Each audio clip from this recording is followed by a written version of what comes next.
Hi everyone, आज हम बात करेंगे इंटेलेक्चुअल डिसेबिलिटी, जिसे इंटेलेक्चुअल डेवलपमेंटल डिसऑर्डर IDD भी कहा जाता है। ये होता क्या है? किसी को पता है?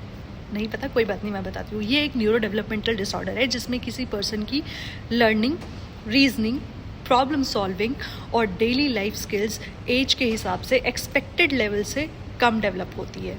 इसकी शुरुआत बचपन में ही डेवलपमेंटल पीरियड में होती है। इसके कॉमन सिम्टम्स होते हैं जिन्हें हम लक्षण भी कहते हैं। पहला है डिफ़िकल्टी लर्निंग न्यू स्किल्स, नई चीज़ें सीखने में बहुत ज़्यादा डिफ़िकल्टी होना।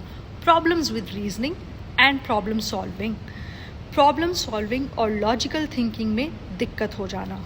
थर्ड आता है delayed speech and language development, बोलने और लैंग्वेज डेवलप होने में डिले होना, मतलब देरी होना। Difficulty understanding and following instruction, जो कि चौथा है, इंस्ट्रक्शंस को समझने में और फॉलो करने में दिक्कत आना, परेशानी आना। पांचवा आता है challenges with reading, writing and basic math, which is like reading, writing और बेसिक मैथ में स्ट्रगल करना।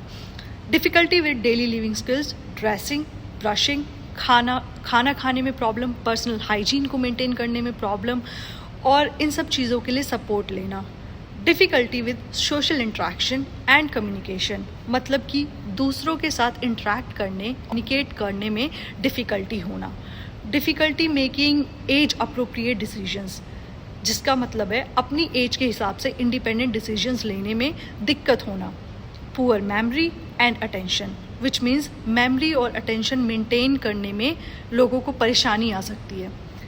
दूसरा आता है delayed developmental milestones, walking, talking या सेल्फ केयर जैसे डेवलपमेंटल माइलस्टोन्स एक्सपेक्टेड एज से लेट अचीव करना। ये सिम्टम सिर्फ एजुकेशनल पर्पस के लिए है।